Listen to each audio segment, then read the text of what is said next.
Olá, caro estudante, seja bem-vindo a mais uma videoaula de filosofia. O tema dessa nossa videoaula é ética e hoje nós vamos falar sobre a teoria ética de um filósofo contemporâneo chamado Hans Jonas, a ética sobre o princípio responsabilidade. Hans Jonas pensou uma teoria ética especificamente para o modelo das sociedades do século XXI, as chamadas sociedades tecnológicas, e propôs aí uma teoria ética que deu margem do nascimento para o que posteriormente seria então chamado de bioética. Então vamos conhecer um pouquinho mais aí sobre a ética proposta por Hans Jonas e o nascimento, digamos assim, esses elementos base aí para a bioética. Como eu acabei de dizer, o Hans Jonas pensou uma ética para a sociedade tecnológica. E por que pensar especificamente uma ética para a sociedade tecnológica? Bom, a técnica moderna ela ampliou a atuação do ser humano, sobretudo no campo da vida. Hoje em dia, várias ações que nós realizamos, que nós desenvolvemos, elas são mediatizadas aí pelas ferramentas das novas tecnologias. Nossa videoaula aqui, por exemplo, é um desses exemplos. Nós estamos tendo uma aula em que essa interação entre professor e aluno está sendo realizada por meio das ferramentas da técnica moderna, ou das novas tecnologias. Não só essa ação, mas várias outras ações que nós realizamos no trabalho, nas relações econômicas, nas trocas comerciais, nos encontros pessoais, nas relações amorosas, enfim, uma infinidade de ação que o ser humano realiza, que o ser humano pratica hoje em dia, que são mediatizados pelas ferramentas aí da técnica. E como a ética, esse ramo da filosofia que investiga a dimensão prática do agir humano, para Hans Jonas, uma ética a partir do século XX, mais ainda nos nossos dias, no século XXI, não poderia de maneira nenhuma deixar de pensar como essas ferramentas da técnica moderna aí influenciam diretamente nossas ações, estão diretamente ligadas com as nossas ações e por isso deveriam aí ser pensadas, ser avaliadas, ser refletidas do ponto de vista de uma ética. Se a ética é o ramo da filosofia que investiga a dimensão prática do agir humano e muitas das nossas ações atuais são mediatizadas pela tecnologia, elas deveriam então fazer parte dessa reflexão. E mais ainda, sobretudo, como Hans Jonas destaca, a reflexão ética do uso das técnicas no campo da vida, como no caso, o modelo aí que a imagem mostra da engenharia genética, que foi um dos assuntos bem debatidos, bastante discutidos aí pelo Hans Jonas. Esse trabalho que a técnica proporcionou hoje aí no campo da vida, não só na engenharia genética, mas em vários outros campos de atuação. O Hans Jonas desenvolveu uma linha de reflexão e discussão muito grande, por exemplo, com a medicina também, o campo de reflexão ética na área médica. E por isso aí para o Hans Jonas a necessidade de uma perspectiva ética sobre a técnica, justamente pelo fato de a técnica estar tão presente nas nossas ações, está profundamente ligada com várias ações que nós desenvolvemos atualmente no campo da vida, não só para a vida do ser humano, mas na vida como um todo. Hans Jonas recorre aqui diretamente ao sentido mesmo de vida como bios, considerado pela biologia. Isso caracteriza, inclusive, uma das fases de seu desenvolvimento, de seu pensamento filosófico, o que ele chama de filosofia da biologia, filosofia refletindo, pensando, questionando diretamente aí sobre o campo da vida como um todo, não só especificamente para o ser humano. E aí, por conta justamente dessas intervenções, dessas mediações da técnica na ação humana, não só nessas ações cotidianas, como na educação, no relacionamento, no trabalho, mas também e sobretudo essas ferramentas tecnológicas usadas na investigação e no conhecimento no campo da vida, faz-se necessária uma reflexão ética sobre esse assunto. Por isso aí que a ética proposta por Hans Jonas né, pode ser pensado aí como uma ética da técnica, né? Esse é um tema fundamental, esse é um ponto-chave da reflexão ética de Hans Jonas. Bom, essa ética também é definida como, é pensada por Hans Jonas como uma ética para o futuro, né? Por quê? Porque uma ética para ser pensada só no futuro? Não, né? Desde o momento em que o Hans Jonas começou a propor a sua teoria ética, ele já supunha que ela deveria ser pensada, né, no aqui e no agora, né? Não uma ética que deveria ser pensada futuramente ou que ele prevesse que os caminhos da técnica no futuro fossem desastrosos, não. Ele propõe que a sua teoria ética é uma ética para o futuro, por quê? Com o uso das novas ferramentas tecnológicas, a nossa responsabilidade deixou de ser uma responsabilidade só com o aqui e com o agora, né? Muitas teorias éticas anteriores à proposta de Hans Jonas pensavam, por exemplo, a atuação humana especificamente no aqui e no agora, né? Então, como é que eu vou agir hoje? O que eu devo fazer nesse momento e nessa situação? Pensemos, por exemplo, no caso da ética moderna kantiana, que é uma das teorias éticas com quem Hans Jonas com frequência dialoga, né? Você tem uma teoria ali da moralidade fundada a partir da ideia do aqui e do agora, né? O que devo fazer? Embora a referência da ética kantiana seja sempre a um fim a ser almejado, mas esse fim vai ser almejado na minha ação aqui e agora. Pois bem, o Hans Jonas afirmou então que a nossa atuação, sobretudo aquela atuação que é mediatizada pelas novas ferramentas da tecnologia, não pode mais pensar somente no aqui e no agora, né? É preciso pensar aí as nossas ações em relação ao impacto que ela terá no futuro. Mais especificamente, né, uma ética sobre o princípio de responsabilidade deve pensar no uso da técnica e os impactos que isso tem na vida futura no planeta, né? Isso vai desde coisas já cotidianamente, digamos, comuns, lugares comuns, por exemplo, no uso da técnica, como no caso da produção de energia, né, para a manutenção das sociedades humanas, né? Uma das principais fontes de energia, por exemplo, são geradas pelas hidrelétricas, né? Para você produzir, né, energia em uma usina hidrelétrica, você precisa represar água. E muitas vezes, né, o modo como essa água é represada para gerar energia tem um impacto na vida não só diretamente do ser humano, porque isso pode impactar, por exemplo, pequenas estruturas sociais, né, ou médias estruturas sociais, mas também um impacto, né, sobre um bioma, por exemplo, ou uma determinada região que pode ser alagada para represar a água, para construir a hidrelétrica.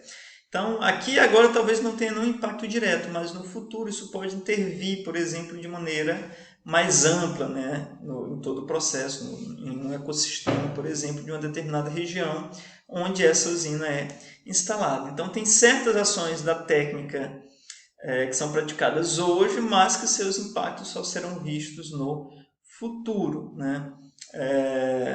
Pensemos no caso desastroso, por exemplo, que foi a explosão da usina nuclear de Chernobyl, né? Então, o impacto da explosão, ela não foi sentido só no momento em que aconteceu, só quando aconteceu, mas os seus efeitos ainda duraram por muito tempo, né? Então, por isso, o Hans Jonas propõe aí que uma reflexão ética sobre a tecnologia, sobre as ferramentas da técnica moderna e como elas são utilizadas na ação humana, deve levar em conta os impactos que isso vai ter para a vida no futuro. Por isso como agir aqui e agora, pensando nas consequências da nossa ação para o futuro. Por isso que já não é mais uma ética que pensa, por exemplo, só a felicidade para o indivíduo, né? O que eu devo fazer agora para atingir o meu fim, né? É uma ética que engloba aí uma atuação mais ampla, né, do ser humano, né, no seu impacto aí na sua responsabilidade, não só para consigo mesmo, para a sua felicidade, mas o impacto e as consequências da minha ação aqui e agora para, né, não só para mim no futuro, mas para os outros também lá no futuro. E a preocupação do Hans Jonas se dá justamente com o caráter ambivalente da técnica, né? O Hans Jonas não está falando, por exemplo, numa reflexão ética quando as ferramentas da técnica moderna são pensadas para o mau uso, né? Como, por exemplo, a construção de uma bomba atômica, né? De imediato, já poderíamos pressupor que você usar as ferramentas da ciência e da técnica para construir uma bomba atômica já seria, por natureza, do ponto de vista da ética, um mau uso da técnica. Né? Por quê? Porque uma bomba atômica não serve para outra coisa senão para destruir. Né? Então, do ponto de vista da ética, esse já seria um mau uso da técnica, que nem seria objeto de discussão. Né? Hans Jonas não está propondo aí discutir quando a técnica é usada para o mal, nesse caso. Né? Vale lembrar que Hans Jonas não é de modo nenhum tecnofóbico, né? Que alguém tem aversão, alguém tem repulsa pela técnica. O que ele propõe é cautela e cuidado no uso dessas ferramentas. Por quê? Porque às vezes essas ferramentas da ciência e da técnica, elas são um risco justamente quando elas produzem um bem e não necessariamente quando elas produzem um mal. É aí que está o perigo da técnica. Por isso, o Hans Jonas fala aí de um caráter ambivalente da técnica, ou seja, a técnica ela pode ter um efeito ruim mesmo quando é pensado para o bem. Por exemplo, o uso de antibióticos. Né? A invenção da penicilina foi a grande revolução da medicina no século XIX, o ser humano podendo controlar e contornar doenças que antes eram consideradas incuráveis. Né? Então, com a descoberta dos antibióticos, isso favoreceu ao ser humano aí a ampliação no poder que o ser humano tem contra certos micro-organismos que causam doenças aí gravíssimas, né, para o próprio ser humano. Mas é justamente naquilo que o antibiótico tem de bom que reside o seu perigo. Né? Por quê? O consumo não acautelado de antibióticos pode ter consequências ruins para o organismo. Isso vale não só para os antibióticos, mas para vários outros medicamentos. Né? Estou usando o antibiótico aqui como uma referência. Não é à toa que tem alguns anos que foi proibido aí o consumo, né, ou a compra de antibióticos sem uma recomendação médica, né, porque antes o consumo de antibióticos é liberado, você poderia chegar facilmente numa farmácia e solicitar um antibiótico a partir de um diagnóstico feito por você mesmo de algo que você está sentindo. Hoje em dia isso não é mais possível, né? A administração de antibióticos só é possível com indicação médica, justamente por quê? Porque naquilo que o antibiótico tem de bom, ele pode produzir um efeito ruim, não só pelos efeitos colaterais que ele pode produzir no ser humano, né, como o enfraquecimento do sistema imunológico, por exemplo, como também a potencialização, né, de certos micro-organismos, de certas bactérias, né, que podem ter a sua capacidade aí aumentada, ampliada, desenvolvida pelo consumo desenfreado de antibióticos. Uma outra situação aí que marca o caráter ambivalente do uso da técnica, por exemplo, são alguns tratamentos utilizados contra o câncer, né, como a rádio e a quimioterapia. Né? Eles têm um efeito ruim justamente no que eles funcionam. Né? Ou seja, é justamente naquilo que o tratamento tem de bom, de positivo, que reside também o seu perigo. Né? Então, o uso de certos tratamentos contra o câncer tem impacto direto no organismo que está sendo tratado. Né? Por isso que certos tratamentos são utilizados sempre levando em conta aí a relação custo-benefício, né? Porque às vezes o custo, né, de determinados procedimentos é bem maior do que o benefício que ele alcançará. Né? E aqui não é porque a técnica funciona mal, né, ou porque ela é usada de maneira ruim. Ela é usada de maneira boa e ela funciona bem. E nisso que é usado de forma boa e nisso que ela funciona bem, ela tem um efeito ruim sobre a vida de quem se submete a esse tipo de tratamento. Né? Então, esse é um outro caso que deve-se pensar com cuidado, com cautela, no uso de tecnologias, né? Justamente pelo seu caráter aí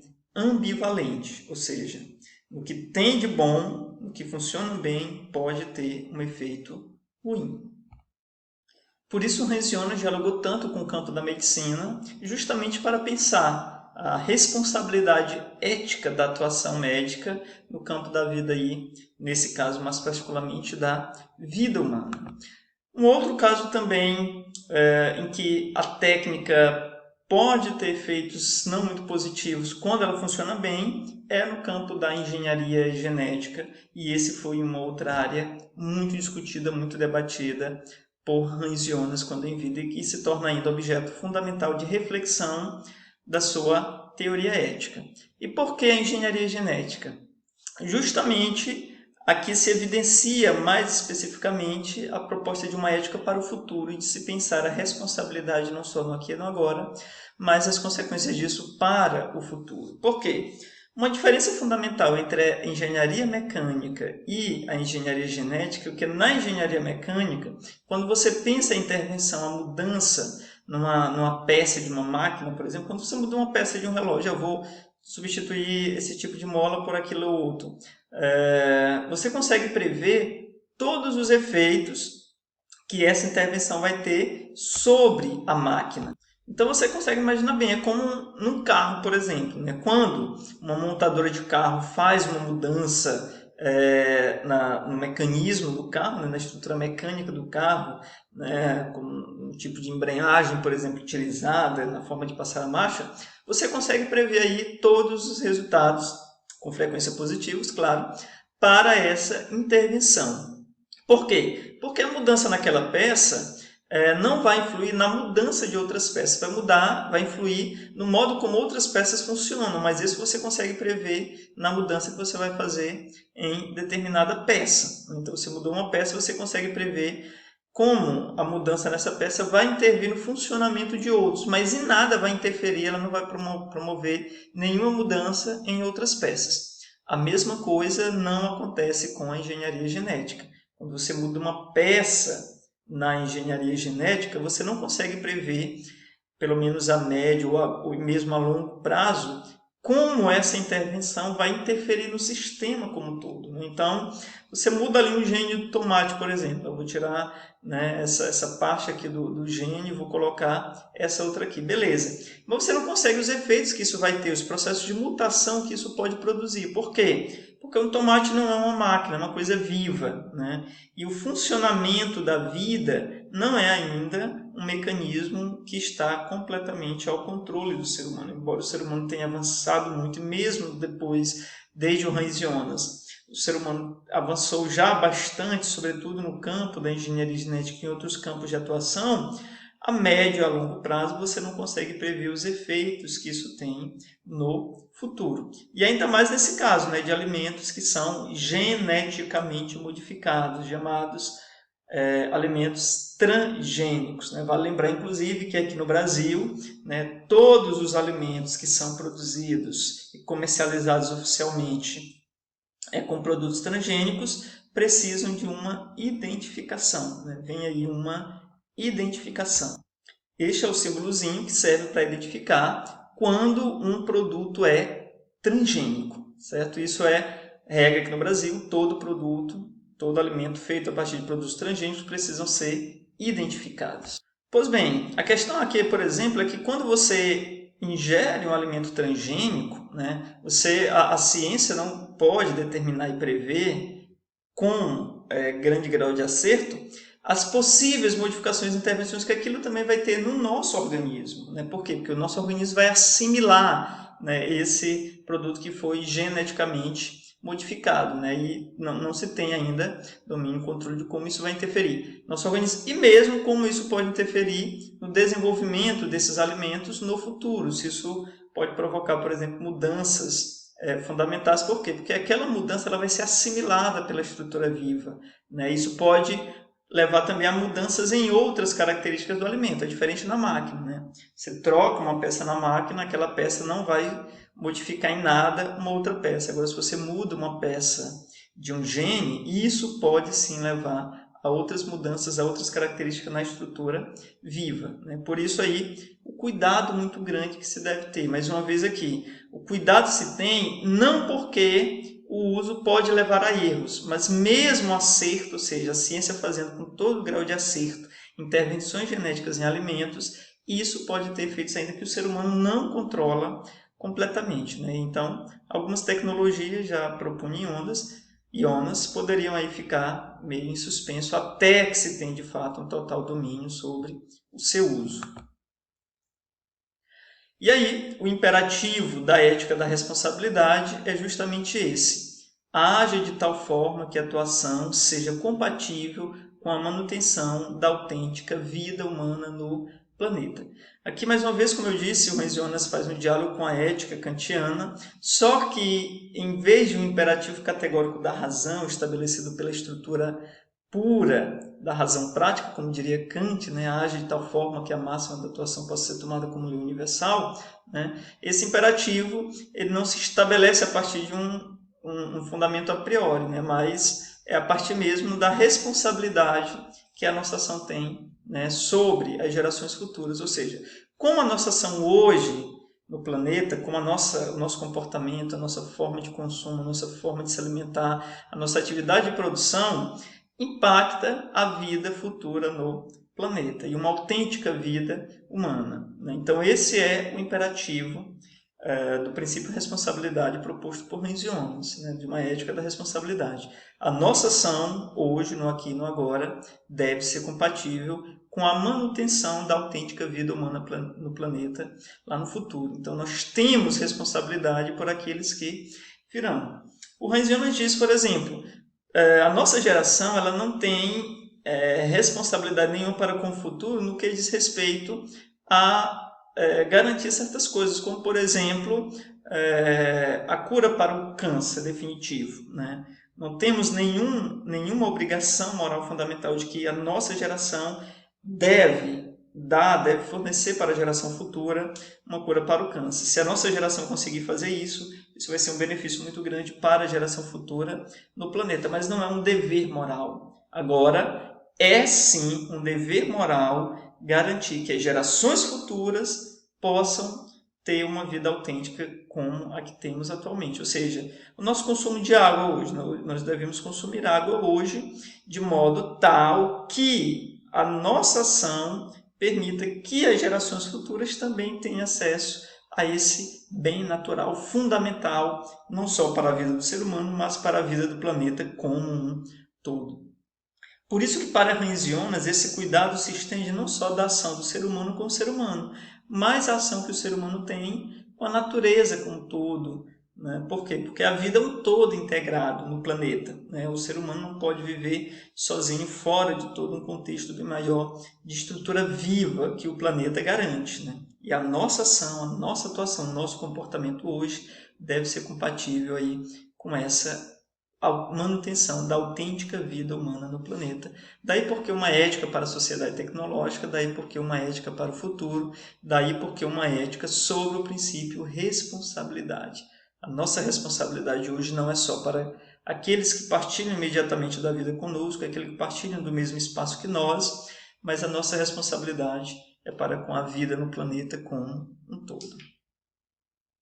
E aí o Hans Jonas lançou as bases do que, posteriormente, do que futuramente se desenvolveria como bioética. Né? Aqui nós temos aí a junção de dois termos, o termo bio, né?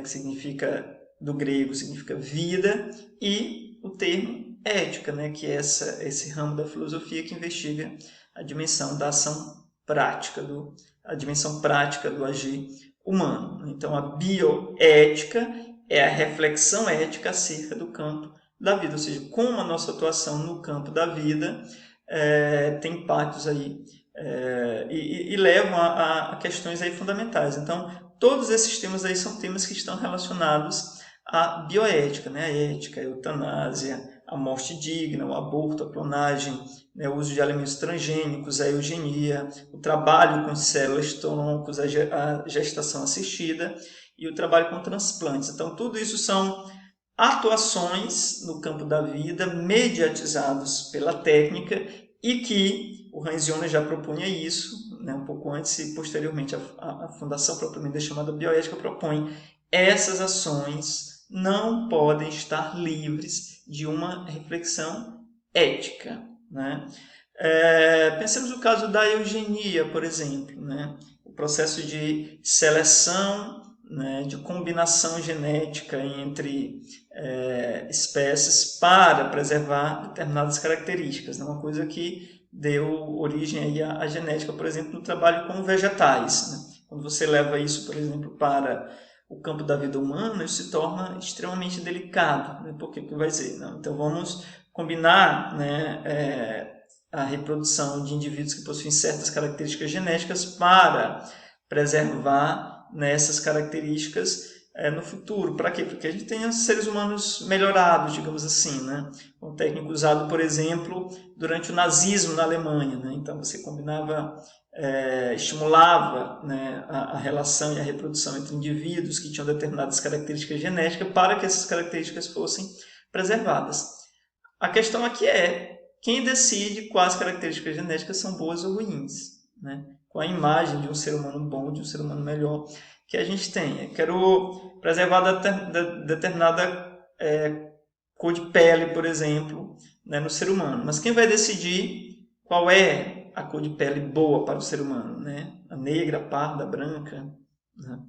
Enfim, né, só um exemplo. Né? Então, quem decide aí sobre o que é bom? Qual é o critério de melhor para, né, a espécie humana, por exemplo? Essa aí é um exemplo desses vários outros aí. Campos de atuação, né, da ciência, da medicina, né, do conhecimento da vida como um todo e as intervenções que a técnica proporciona, os avanços que a técnica proporciona nesse campo aí, como o Hans Jonas diria, né? Tem certas habilidades técnicas que a gente não pode controlar, né? Por exemplo, o nosso corpo tem habilidade, a técnica, né, de absorver o oxigênio e eliminar o gás carbônico. Isso é uma técnica que a gente não pode controlar, né? É uma habilidade que nós não podemos controlar porque o nosso próprio corpo depende disso, né? O nosso corpo ele atua de maneira independente do nosso querer e de nossa vontade para manter-se vivo, né? Então essa é uma habilidade que nós possuímos, né? Ingerir o oxigênio e expelir o gás carbônico, nós não temos controle sobre ela porque é uma necessidade da própria vida, né? Agora já tem outras habilidades que a gente tem, mas pode não fazer uso, como é a fala, por exemplo. O ser humano tem a habilidade técnica da fala, mas teria tantos momentos que seria bom que as pessoas não fizessem uso dessa técnica, né? Ou seja, ficassem caladas em vez de usar essa tecnologia. Isso seria de bom uso e bom grado e de serventia para muita gente, né? Então a técnica é uma habilidade que a gente tem, é uma técnica que a gente possui, mas de vez em quando seria bom não fazer uso. É isso que o Hans Jonas está propondo, né? Não que não se avance o desenvolvimento técnico e tecnológico, mas que esse avanço venha acompanhado de uma profunda e autêntica reflexão ética e, sobretudo, a responsabilidade que o ser humano tem sobre a vida nesse campo de atuação. Então essa é aí a proposta de uma ética sobre o princípio de responsabilidade, pensado pelo filósofo alemão Hans Jonas. Valeu e até a nossa próxima videoaula.